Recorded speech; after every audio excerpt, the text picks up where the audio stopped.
मुझे जी जल माम जो जोगीड़न सां संग मुझे आयल माम जो जोगीड़न सां संग। आऊं गुज़ारिश तो करियां इंतहाई मेहनती इंतहाई पोरियत असांजे प्यारे दोस्त अकबर बलोच के जेको सहाफ़ी आहे गबोल मीडिया जो सदाईं असां सां ॾुखनि सुखनि में सदाईं गॾु हूंदो आहे, हिन महफ़िल में मौजूदु आहे। ऐं चाहींदुसि साईं ख़िताब करे। सरतियूं सॼी सुञ मतां का मूसी हले, पाणी नाहे पंध घणो अॻियां राहो रुञ, मतां मरी उञ पोॾियो पारा तो पिरीअ खे।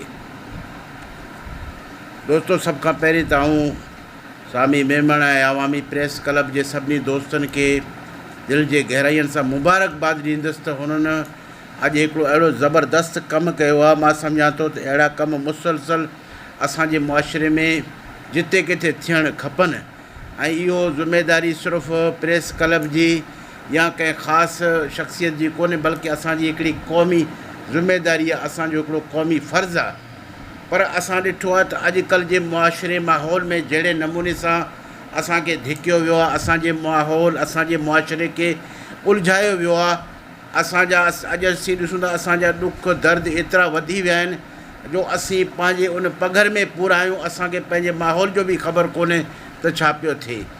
मौसीक़ी खे सियाणनि रूह जो ग़िज़ा चयो आहे ऐं हक़ीक़त इहो रूह जो ग़िज़ा आहे ऐं असांखे घुरिजे त पंहिंजे रूह खे बि ग़िज़ा ॾियूं ऐं रूह खे जॾहिं असीं ग़िज़ा ॾींदासीं त असांखे हिकिड़ो ज़हनी सुकून मिली वेंदो। असांखे यादि आहे असीं नंढा हूंदा हुआसीं, सिंध जे ॻोठनि में इहो हूंदो हो, जिते को महिमान ईंदो हो त माण्हू उते जा जेके लोकल मक़ामी फ़नकार ईंदा हुआ उहो पंहिंजे हिसाब सां ज़बानी शेर पढ़ंदा हुआ।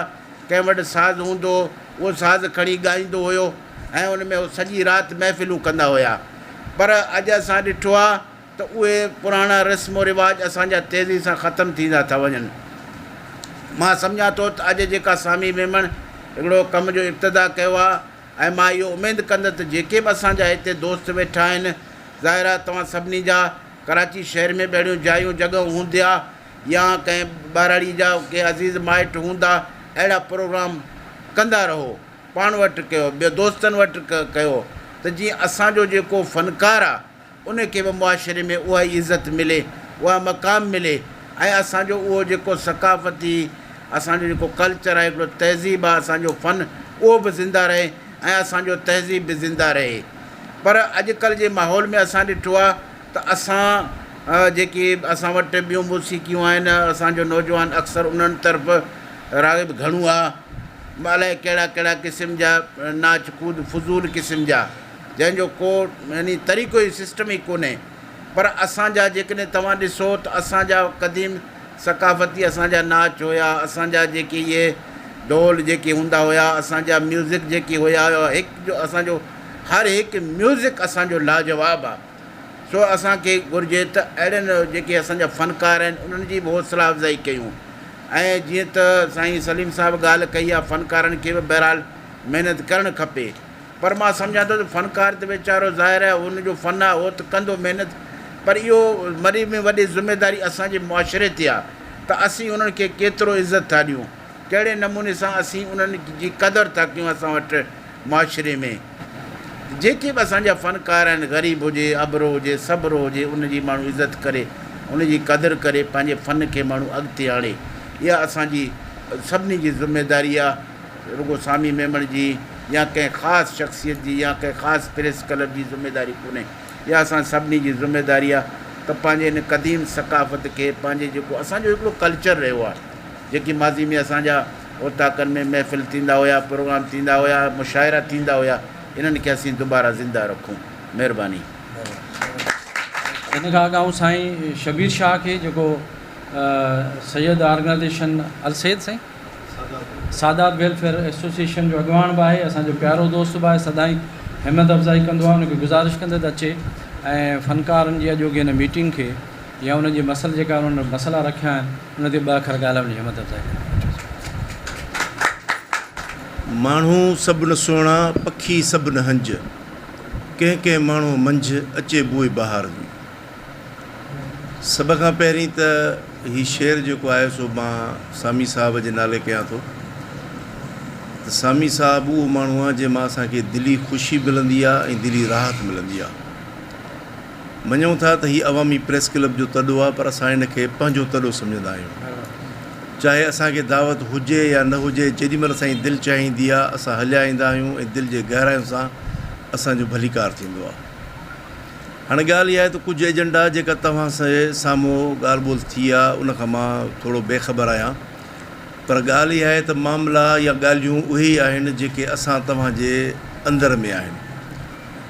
त मुंहिंजी हिकिड़ी राय आहे त ॾिसो, ॻाल्हि इहा आहे त सिहतमंद मुआशिरो तॾहिं ई क़ाइमु थींदो जॾहिं असां वटि सिहतमंद एक्टिविटीज़ हूंदियूं। जेको असां मनशियात जी तरफ़ या आवारागर्दी जी तरफ़ वञूं था उनजो सबबु इहो आहे त असां हाणे पॉज़िटिव जेको आहे सो सोचणु छॾे ॾिनो आहे।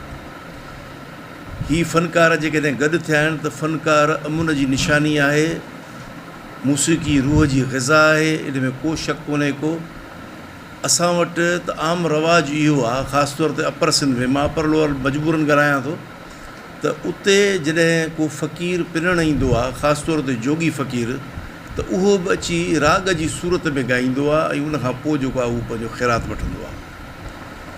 त मां सम्झां थो हीअ जेके तव्हां मसइला रखिया आहिनि यकीनन पंहिंजे बहितरी लाइ रखिया हूंदा, पर मुंहिंजी हिकिड़ी तजवीज़ आहे, ज़रूरी न आहे त तव्हां मुंहिंजी तजवीज़ सां मुतफ़िक़ हुजो, त तव्हां 3 रुकनी या 5 रुकनी हिकिड़ी कमेटी जोड़ियो। उहा कमेटी पूरे मलीर ज़िले जे अंदरि अंग अखर गॾु करे उन्हनि फ़नकारनि जा जेके प्रोफेशनल फ़नकार आहिनि या उहे फ़नकार जेके अञा मीडिया ते ज़ाहिर न थिया आहिनि, उन्हनि जा अंग अखर गॾु करे हिकिड़ो मंशूर तयारु कयो वञे। मंशूर तयारु करण खां पोइ बाक़ाइदे उन जी ऑर्गेनाइज़ेशन तश्कील ॾिनी वञे, पोइ इलेक्शन कराई वञे। त अहिड़े तरीक़े सां जीअं कमु प्रॉपर तरीक़े सां थींदो त उन में इहो थींदो त को अहिड़ो फ़नकार जेको माली मजबूरियुनि सबबु या बीमारी जे सबबु पंहिंजी मदद अकेले सिर नथो करे सघे, त ॿिया फ़नकार गॾिजी उन जी माली मदद बि कनि ऐं हिक ॿिए सां सहकार करे हिक ॿिए खे अॻिते वधाइनि। ॾिसो, जॾहिं असांखे कंहिं मंज़िल ते पहुचणो हूंदो आहे त असांखे ॾाकण जी ज़रूरत पवंदी आहे या कंहिं सहारे जी ज़रूरत पवंदी आहे। त हिते गॾिजी जेकॾहिं हिक ॿिए सां, हिक ॿिए जा हथ असां मज़बूत कंदासीं, हिक ॿिए जी सलाहियतुनि खे इस्तेमालु कंदासीं, त मां सम्झां थो सुठी हिकिड़ी रवायत बि क़ाइमु थींदी ऐं माली सहायता बि थी वेंदी फ़नकारनि जी। फ़नकार बेसिकली फ़नकार जेको इज़हार करे थो शाइरी जे रूप में पंहिंजे आवाज़ जे ज़रिए माण्हुनि ताईं पंहिंजी ॻाल्हि पहुचाए थो, उहे शाइर जेके माहौल जे मुताबिक़ जेके ओणायूं कमियूं या ख़ूबियूं ख़ामियूं जेके मुआशिरे में ॾिसनि था उन्हनि खे शाइरी जो रूप ॾियनि था ऐं उहे ई शाइरी जो रूप वरी फ़नकार पंहिंजे आवाज़ में माण्हुनि ताईं पहुचाइनि था जीअं अवेयरनेस पैदा थिए। मां इहो सम्झां थो त वॾनि वॾनि शहरनि जे अंदरि, वॾनि मुल्कनि जे अंदरि ईअं थींदो आहे त ख़ूबसूरत रेस्टोरेंट जे अंदरि म्यूज़िकल बैंड हूंदा आहिनि जेके ख़ामोशी सां वेही पासे में सिर्फ़ु पंहिंजी म्यूज़िक जारी रखंदा आहिनि, अचण वारनि खे एंटरटेन कंदा आहिनि। साईं जेका ॻाल्हि कई उन सां मां थोरो मुतफ़िक़ आहियां त जेकॾहिं तव्हां कंहिं सुठे रेस्टोरेंट वारे सां ॻाल्हाए उन सां हिकिड़ो टाइम मुक़ररु कयो त बाबा असां 2 कलाक वेही पंहिंजे फ़न जो मुज़ाहिरो कंदासीं, असांखे तव्हां पैसा ॾियो चाहे पैसा न ॾियो, उन सां इहो थींदो त तव्हांखे पज़ीराई बि मिलंदी। जिन माण्हुनि ताईं तव्हांजो आवाज़ु नाहे पहुतो उते ताईं तव्हांजो आवाज़ बि पहुची वेंदो ऐं उन सां गॾु जेके माण्हू होटलुनि ते अचनि था, जेके सिर्फ़ु VCR ते फिल्मूं ॾिसनि था, उन्हनि खे हिकिड़ी चेंज मिलंदी, हिकिड़ी तब्दीली मिलंदी, त हुननि जो रुझान थोरो हटंदो। छाकाणि त असां हीअ जेको क़ौम असांजी वेही VCRनि ते फिल्मूं ॾिसे थी, असां पंहिंजो पाण खे तबाह था कयूं, असां पंहिंजे नस्ल जी तबाही था कयूं। बहितर इहो आहे त इन फ़नकार सां गॾोगॾु हर माण्हू 2 कम ज़रूरु करे। मां अक्सर चवंदो आहियां त 2 कम कंदव त तव्हां कामयाबु वेंदो, अदरवाइज़ कॾहिं बि कामयाबु कोन वेंदो। तालीम, पहिरें नंबर ते तालीम हासिलु कयो। ॿियो, हथ जो हुनुरु सिखो, चाहे उहो वेल्डिंग जो कमु हुजे, ड्रखाण को कमु हुजे, पेंटिंग जो कमु हुजे, के या मैकेनिक जो कमु हुजे, को न को कमु हुजे, हथ जो हुनुरु ज़रूरु सिखो, उहो तव्हांखे कॾहिं बि बुख कोन मारींदो। बाक़ी मूंखे ख़ुशी थी आहे, मां सभिनी दोस्तनि जो शुक्रगुज़ार आहियां जिन मूंखे ॿुधो बि ऐं भलीकार बि कयो, ख़ासि तौर ते अवामी प्रेस क्लब जी महिरबानी जिन असांखे 2 लफ़्ज़ ॻाल्हाइण जो मौक़ो ॾिनो। मुंहिंजी वरी बि आहे कोशिशि त मां तव्हां सां मुकमल सहकार कंदुसि जेको मूंखां थी सघंदो, चाहे मंशूर तयारु करण जो मामिलो हुजे या को ॿियो माली मामिलो हुजे, उन में बि तव्हां सां सहकार कंदासीं। हिकिड़ी ऑर्गेनाइज़िंग कमेटी जोड़ियो जेका सॼे ज़िले जा जेको अंग अखर गॾु करे मेंबरशिप करे मंशूर तयारु करे पोइ उनजी जेको आहे सो इलेक्शन कराए उनखे ॾियो त ओड़े तरीक़े सां कमु थिए। पोइ अॼु ज़िले खां पोइ ज़िले खां ॿाहिरि इनशाला कामयाबी तव्हांजा क़दम चुमंदी। महिरबानी। ऐं फ़नकारनि सां हिन खां अॻु में प्रेस क्लब जे सहाफ़ियुनि गॾिजाणी कई हुई, सलाह मसरत कई हुई ऐं उनजी तजवीज़नि जी रोशनी में तव्हांजे अॻियां हीअ ऐलान करियूं था फ़नकारनि जी मर्ज़ी सां ऐं तव्हांजी इजाज़त सां त अॼु मलीर आर्ट्स क्लब क़ाइमु करण जो ऐलान कजे थो। इन में तव्हां मंज़ूरी ॾियो, हथ मथे खणो जेकॾहिं मंज़ूरु आहे। अबा फ़नकार आहियो, अव्हांजी तनज़ीम आहे मलीर आर्ट्स क्लब, ठीकु आहे। इन तनज़ीम क्लब काउंसिल आहे ऑलरेडी हिकिड़ी कराची में, क्लब आहे जीअं प्रेस क्लब आहे तीअं हिकिड़ी आर्ट्स क्लब जेको आहे मलीर आर्ट्स क्लब जे नाले सां तनज़ीम जेका वठाई वई आहे, उन जा मेंबर जेके आहिनि उहे ऐलान कजनि था। फ़कीर हबीबुल्ला, मोहम्मद जांजरो, मुरीद फ़कीर, सईद हुसैन बारीचो, हरीराम सिंधी, भगत सागर, महाराज रामचंद ऐं हीरदास, इहे इन तनज़ीम जा इब्तिदाई मेंबर आहिनि। जीअं साईं शबीर शाह चयो इब्तिदाई मेंबर आहिनि ऐं इन जो तव्हांजी इजाज़त सां हिकिड़ो ऑर्गेनाइज़र मुक़ररु कजे थो। उहो ऑर्गेनाइज़र आहे फ़कीर हबीबुल्ला, तमामु सीनियर फ़नकार आहे, तमामु क्लासिकल फ़नकार आहे ऐं असीं मुबारकबाद ॾियूं था फ़कीर हबीबुल्ला खे अॼोके हिन तनज़ीम जो ऑर्गेनाइज़र मुक़ररु करण जो। हाणे इहो इन्हनि जो कमु आहे, असां हिननि खे हिकिड़ो प्लेटफॉर्म ॾेई छॾियो आहे। मे बि सुभाणे असां वटि टाइम न हुजे, असीं तव्हां सां गॾु वेही न सघूं, पर हाणे इहो तव्हांजो कमु आहे त वरी पाण में मीटिंग करियो ऐं साईं शबीर शाह वग़ैरह या दोस्तनि जेके सलाहूं ॾिनियूं आहिनि उन्हनि ते तव्हां सर्वे करियो, फ़नकार गॾु करियो, हिन तनज़ीम खे मज़बूत करियो। हिते जेके पॉलिटिकल कारकुन सियासी कारकुन समाज वेठा आहिनि उन्हनि तव्हांखे पक ॾियारी आहे त हू तव्हांजी मदद कंदा। असीं अवामी प्रेस क्लब तरफ़ां ऐलान था करियूं त असां तव्हांजी हर मुमकिन मदद कंदासीं, पर हाणे ॻाल्हि इहा आहे त हलणो अव्हां खे आहे, पेर अव्हां जा न हूंदा, हलंदा अव्हां कोन, अॻियां अव्हां न ईंदा त असीं रड़ियूं करे करे बीह रहंदासीं, कुझु कोन्ह थींदो। इब्तिदा असां कई आहे, इंतिहा अव्हां करियो। हाणे आउं गुज़ारिश थो करियां जोकी हिन रिहाण जे पुॼाणी जो, ऐं हाणे प्रेस क्लब जे जनरल सेक्रेटरी खे गुज़ारिश आहे त महिरबानी करे अजरकूं जेके फ़नकारनि खे ॾियणियूं आहिनि उहे खणी अचे ऐं हिननि दोस्तनि खे गुज़ारिश त हिते स्टेज ते अचनि त पाण उहे अजरकूं दोस्तनि ॾेई सघूं। मोहतरम काशिफ़ ख़ासकली साहब, साईं स्टेज ते अचो, स्टेज ते अचो। सलीम जे मेमण ऐं तारिक बलोच, संतोष कुमार, शबीर शाह, साईं अकबर बलोच, इहे महिरबानी करे स्टेज ते अची बीहनि ऐं फ़नकारनि जा नाला वठिबा, उहे ईंदा वेंदा, उन्हनि खे दोस्त अजरक ॾींदा।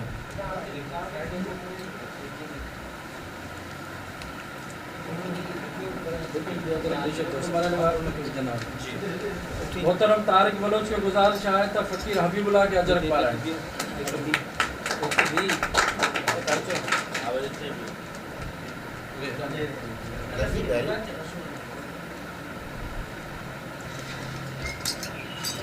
साईं शबीर शाह खे गुज़ारिश आहे त मोहम्मद जांजरो फ़नकार आहे, उनखे अजरक पाराए। मोहम्मद अचो था हिते।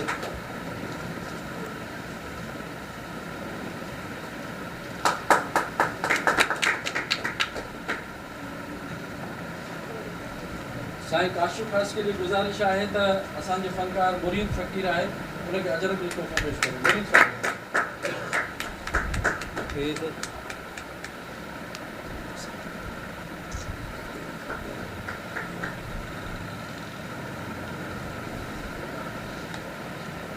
साईं सलीम जे मेंबर खे गुज़ारिश आहे त सईद हुसैन नौजवान बारीचो फ़नकार आहे, उनखे अजरक जो तोहफ़ो पेश करियो।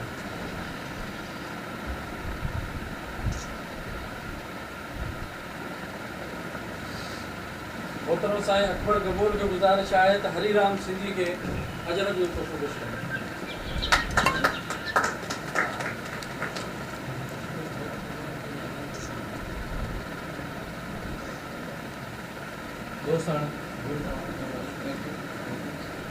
प्रेस क्लब जे जनरल सेक्रेटरी आज़ाद यूनिट जो गुज़ारिश आहे त भगत सागर खे नज़र के फ़ोटो पेश करें। भगत सागर भगत सागर